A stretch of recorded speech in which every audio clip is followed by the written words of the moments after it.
Progressive Insurance. Customers who switch to Progressive can save an average of $668. Call or click today and find out if we could save you hundreds on your car insurance. On the line with us right now is our NFL analyst extraordinaire, does an outstanding job for us all season long, covering the NFL. He's a Super Bowl champion with the Pittsburgh Steelers. Obviously, he went to the Redskins for some inexplicable reason that I still haven't forgiven him for. Nevertheless, he's done a great job for us on the NFL coverage. He's a contributor to First Take every week. He's on NFL Live every week. You can catch him on Sunday nights, usually after the games, because he does an outstanding job of breaking down what transpired during NFL weekends. The one and only Ryan Clark is on the phone with us as we speak. What's going on, Big Tom? How are you? What's up, my man? How you doing? I know you tired, man. I'm seeing you everywhere. You know what? I'm actually feeling great. I just lost my voice. I mean, I'm not tired at all or anything. I lost my voice for obvious reasons, but I'll make it. Hey, between Porzingis and AD, man, I see you everywhere. All right, tell me about it. Tell me about it. The Knicks better get something. I know that much. They better get something out this damn deal. But you know what? Before I get to the NFL, speak to me about this. As a Louisiana native, somebody who still lives down in those parts, hearing that AD, Anthony Davis, one of the top 5 greatest players on the planet, doesn't want to be there any longer and would rather be in L.A. How do you feel about that? You know, it's crazy. Obviously, you've seen the way that fans are with the New Orleans Saints, and it's much like that with the Pelicans, and AD is the guy. AD is the main attraction. And New Orleans is much like a place where they feel that if you're not with them, then you're against them.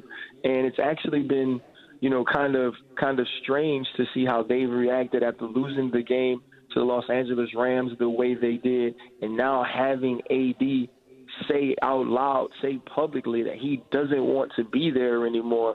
I mean, I think it's been tough on fans there, and now they're just getting to the point where they just want the situation to be over. But it's something that was talked about, and you heard it all day for 2 days when AD started to make these demands that he wanted to be out of New Orleans. Knowing that you're a resident of Louisiana, started at LSU, obviously your roots are very deep there. Based on what you know of that area, before we get into football and Super Bowl talk, do you think AD should come back, or should he sit out until he gets traded, considering the position that he put himself in and the level of vitriol those fans may elect to show him because they know he doesn't want to be there any longer? Well, you know what? I mean, my opinion would be that if he's healthy and if he's still there and he's not traded, that he play. And the reason being because that's what your contract says you should do. And don't give the people any more reason to feel about you a certain way or to hate you. No, stop. Let me interrupt you. Let me interrupt you, Ryan. I apologize because I'm not wording the question correctly. I got you. I know that he should do that. What I'm saying is that if you're a New Orleans Pelicans fan, do you want to see him now that he's told you he no longer want to play for you? No, you don't. You don't want to be his second choice. You don't want to be the one that he's playing for only because he can't be with the one he wants, right? You don't want to be the guy that had to take the girl to the prom who was waiting on someone else to ask her. And so for me, I don't think they want him on the court. I don't think they want him to be out there. They probably want him gone to see what they can get back for him with people that want to be New Orleans Pelicans. And so now that you worked it that way, I definitely have a different feeling about what you were saying. Yeah, I don't think those people want to see AD back out there in a Pelicans jersey because he says he doesn't want to wear those colors.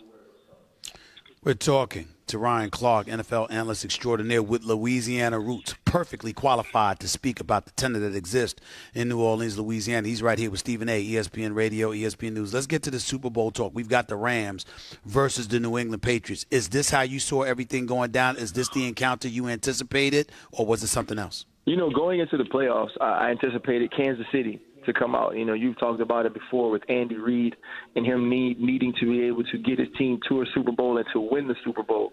They had home field advantage. They had Patrick Mahomes, and the Patriots dominated them up front early on in the game in the first half. So saying that I thought that Tom Brady and the New England Patriots would fix their problems that we saw in the middle of the season to a point where they were playing in this game, that was not anything I expected. And I've been a Rams supporter all year. They were the team I picked early on in the season to make it to the Super Bowl, but I'm also surprised and amazed they were able to go down to New Orleans and quiet that crowd.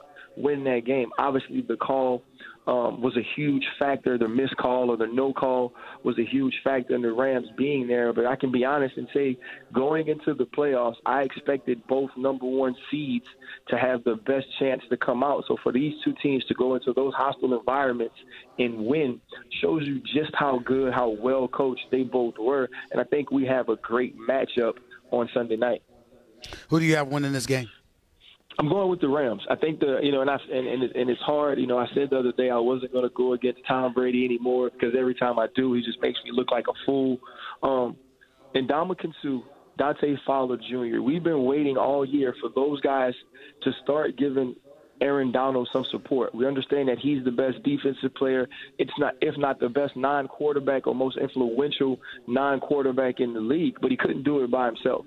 The way that Ndamukong Suh has stepped up his effort, has stepped up his attention to detail, has stepped up his want to compete and play has been amazing. I think it's been a huge reason as to why the Rams are where they are. And if they can get that kind of pressure, if they can continue to stay after Tom Brady the way they were after Drew Brees, the way they stopped the run against the Dallas Cowboys, I expect the Rams to be able to move the ball enough to score the points to win this game.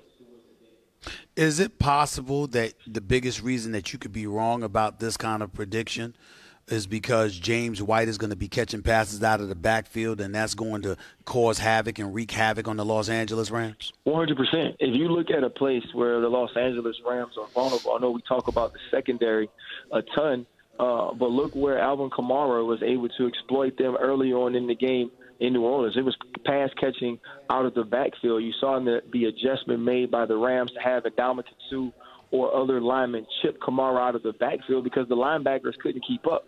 The linebackers couldn't hold him, even though they are smaller built guys who are built for speed. And so James White was huge last year in the Super Bowl. He was even bigger against the Los Angeles Chargers in the divisional playoff game. And I think he is the not necessarily the focal point of the Patriots offense, but he's the catalyst, right? He's the guy who makes the early plays early on and drives early on in games that gets the ball rolling for the Patriots. So finding ways to stop him, prevent him from converting third downs into first downs has to be a top priority of the Los Angeles Rams, Wade Phillips, and his linebacking core. Why are you, like most others, not bringing up the fact that a third-year quarterback in Jared Goff has to go up against the genius that is Bill Belichick? I mean, I can understand, look, that if we want to give credit and credence to that defensive line getting after Tom Brady, particularly up the middle, and causing him havoc and inconvenience, how is it that we ignore or we just gloss over the problems that the mind of Bill Belichick can end up causing for a third-year player like Jared Goff? I think part of that is our belief in Sean McVay, his ability to dial up plays, his ability to create space and opportunity for Jared Goff to get rid of the ball, for Jared Goff to make plays. But has he really earned that? Because Sean McVay hasn't been in this predicament either. This is a coach that, 32, 33 years of age? He hasn't been in this position, and he's going against Belichick. And what I'll say to that, what I'll say to you, Stephen A., is last year a first-year head coach and a backup quarterback also beat the New England Patriots. You look at Nick Foles, and you don't necessarily think of this guy as being all-world, all-pro. But he was able to create enough plays, and he made a ton of them. He made winning plays to win the game. And I think Jared Goff is capable of that as well, but I don't think Sean McVay is going to put it all on his shoulders to do. But then you look back at the last game in New Orleans, probably the most hostile environment for a road team to play.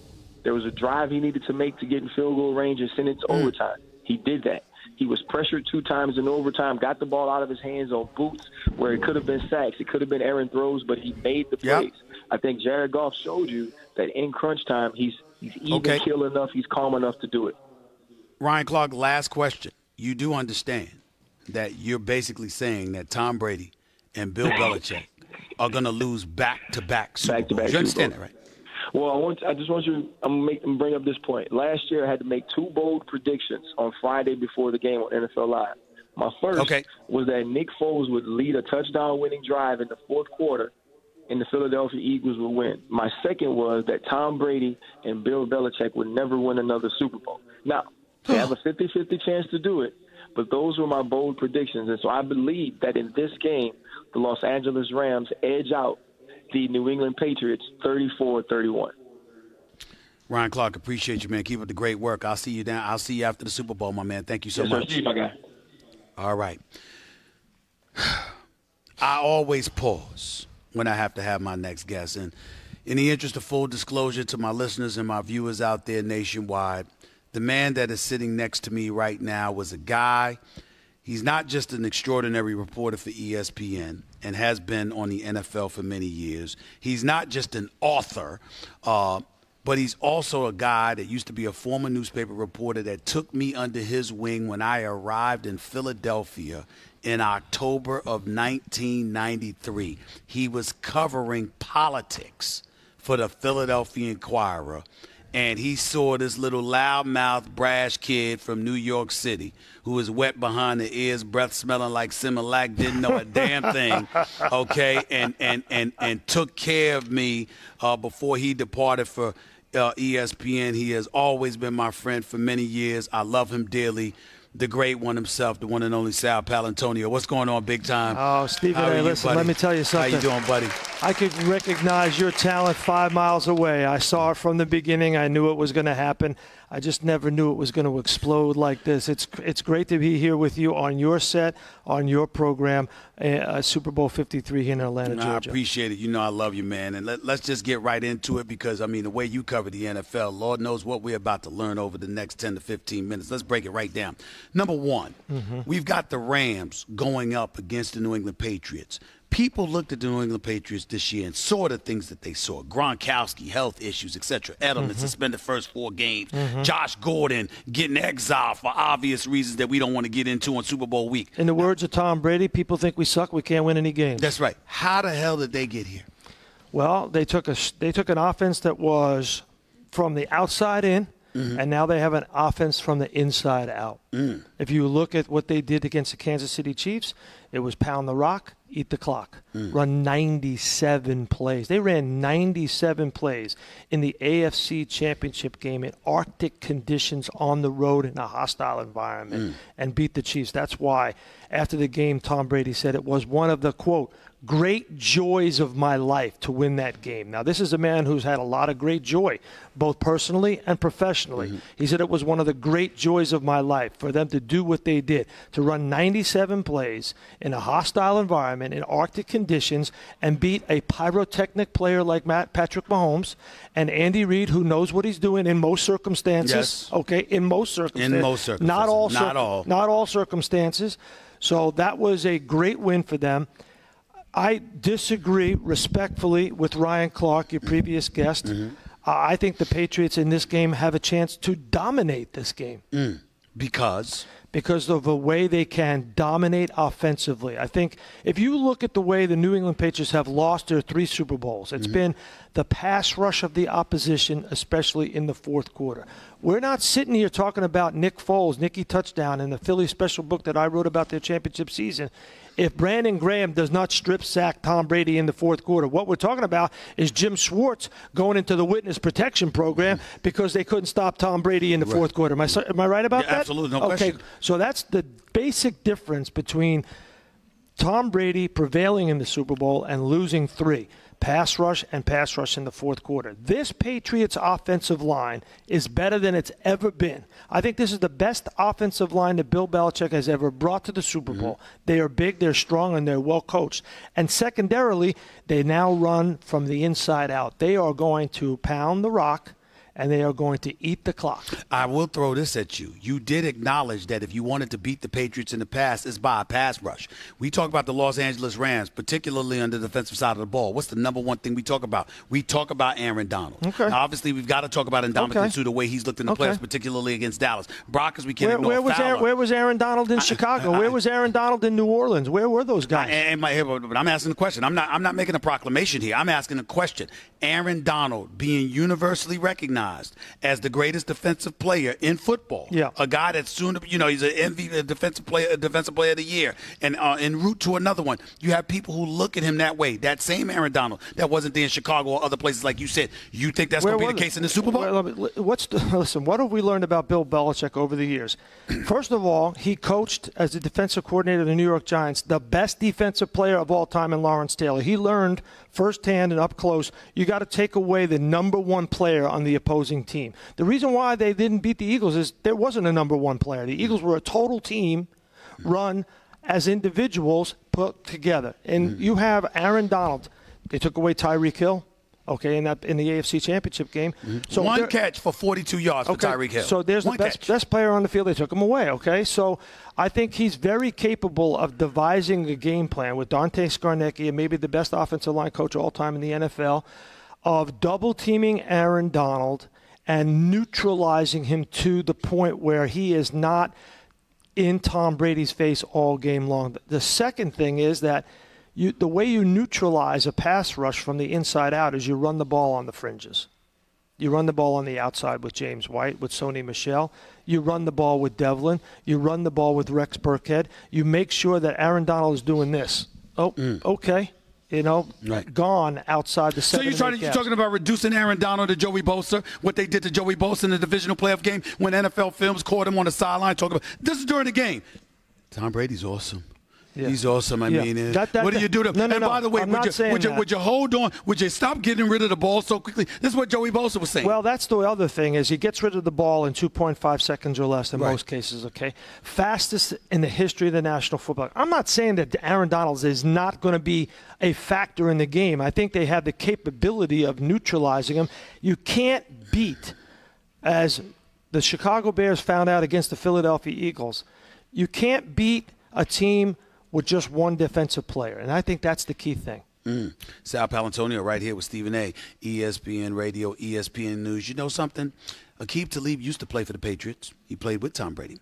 Aqib Talib played cornerback for the Denver Broncos. They beat the Patriots in the AFC Championship game. When you talk about some of the things that the New England Patriots want to do, you're talking about somebody that's kind of familiar with what they do. And Wade Phillips. And Wade Phillips as well. So I ask you, how much of a factor do you anticipate that could potentially be in this game? I think it's a huge factor. There's no question about it. And here's the bottom line. Here's the football field. I don't want to see defensive backs for the Los Angeles Rams covering grass. They got to be covering players. If you're going to go into it with a zone defense, a la the Pittsburgh Steelers, you'll get picked apart. A la the San Diego Chargers, you're going to get picked apart. L.A. Chargers. I'm serious. The L.A. Chargers now. Yeah. I got you. I made that mistake. All the time. That's right. But, you got to lock up. And you got to hope to get the pass rush home to Tom Brady. And the pass rush, the difference between Donald and Bosa, don't compare the two. With all due respect. I'm not. I'm just so Bosa's a NASCAR guy around the 9 hole. Okay, Aaron Donald's going to come into your face. He's got a swim move. He's got a bull rush. Aaron Donald's more like the late great Reggie White. I mean, playing at the defensive tackle position. Right. He can bull rush. He can swim move, and he's relentless all the way through to the fourth quarter. Aaron Donald, if he's still standing in the fourth quarter and the game is close, he can be a potential big-time factor in the game. You brought up playing grass and making sure you're not playing grass and making sure you're playing Don't cover grass. Right. Do not cover grass. You know what I think about, obviously, Marcus Peters, because that was one of the things that he was guilty of. Now, obviously, when he tried to man up against Michael Thomas in the New Orleans Saints during the regular season, he got, he didn't get burnt for the whole 200 yards, but he did give up a 72-yard touchdown catch. I'm saying that when they talk about how much better he is when Aqib Talib is on the field, because he's not a guy that likes to man up on a man or whatever. He's a guy that likes to spy and play zone and take chances. In this particular game, how do you see him being utilized on the field with Aqib Talib? Well, I think it's absolutely imperative that Wade Phillips matches up man-to-man. They got to play a little press coverage, and they got to allow Tom Brady to hold it 1 Mississippi, 2 Mississippi, 3. Okay, now when you get to 3 Mississippi, you got a chance to get to Brady. If the ball's out before they get to 3 Mississippi, it's over. And that's what happened with the Kansas City Chiefs, especially in the fourth quarter.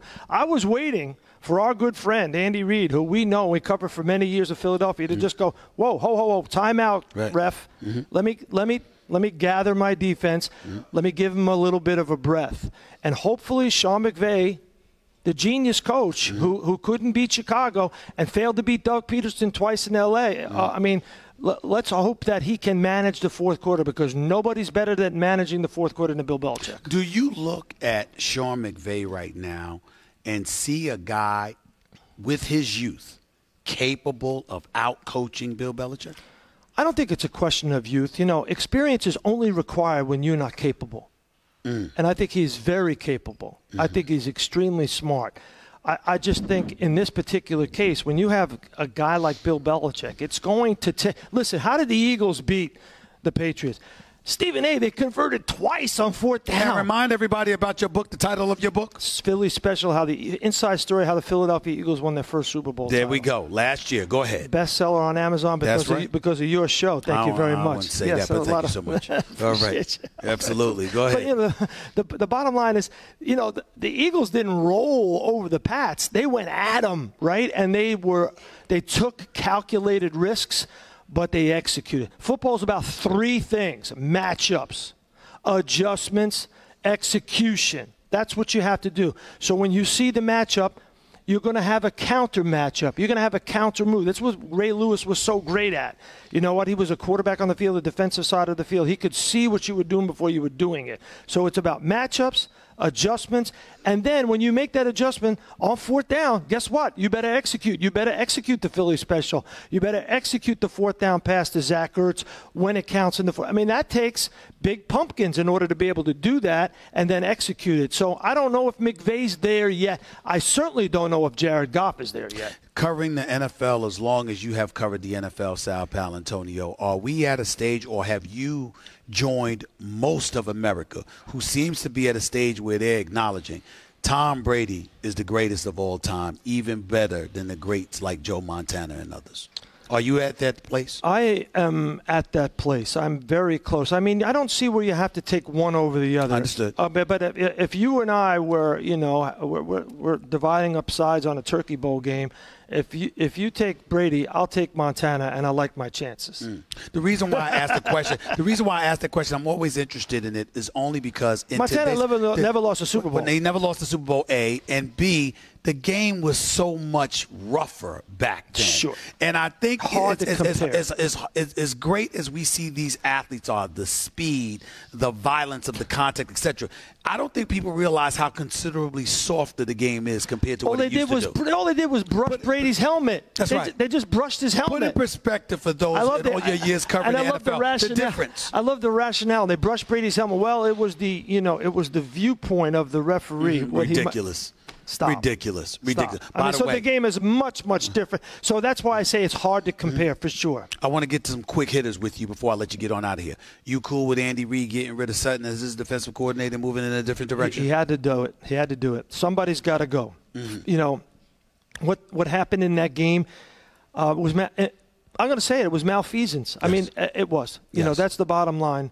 Is in the end, should have called a timeout, and they should have tried something different. If you do not get to Tom Brady by any means necessary, okay, whatever it takes, whether you're Steve Spagnuolo or whether you're Jim Schwartz, if you don't get to Tom Brady, you got to figure out a way to get to him. Do you agree with Spagnuolo being a new defensive coordinator in Kansas City as opposed to Rex Ryan? Well, I'll take either one. Right. I'll take either one. And I was going to say Rex Ryan, for sure. No question. Kansas City Chiefs are going to Super Bowl next year. So I agree with that, too. Mark it down. Last question for you. New Orleans, they got robbed. How do you feel about how Sean Payton has reacted to all of that? How could you blame from 10 days later? They got totally robbed. 10 days later. Well, that was a show prior to Roger Goodell's press conference. Right. And I could see where the commissioner would be a little torqued off, a little tweaked about that. But listen, if I were advising Commissioner Roger Goodell, I would have made a comment 24 hours after that and said, hey, we blew the call.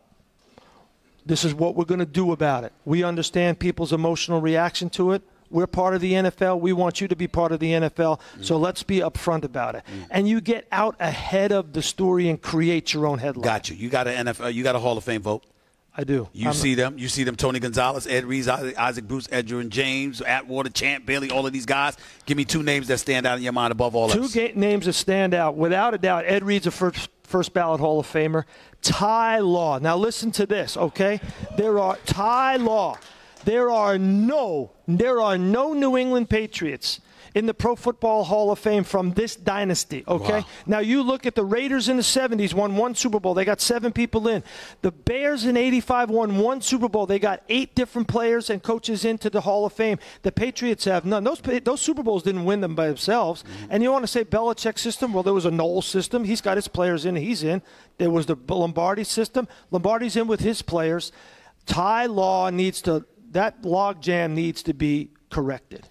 Honored. Always love having my buddy, the one and only SAL Paolantonio, one of the greatest NFL reporters in history, right here with Stephen A., ESPN Radio, ESPN News, 888-SAY-ESPN. It's 888-729-3776. Fellas, stop lounging around. Be active. Take your girl out. Go to a game or a concert. Get tickets to something. Plus, the NBA season is heating up, and the time is now to jump on those tickets. For all your ticket needs, look no further than Vivid Seats, the official ticket partner of ESPN. Go to vividseats.com and enter promo code ESPN to get 10% off your first order. Get out. Go have an experience, fellas. Get to the game and use what I use. It's Vivid Seats. Back with your calls and more in a minute, plus some more guests. Stick around. Don't touch that dial. It's Stephen A. live on ESPN Radio, ESPN News. Learn what affects your credit scores and what you can do to improve them with Credit Karma. Maybe you need to dispute an error in your credit report, or you're paying too much interest. Credit Karma can help with that. Visit creditkarma.com or download the app.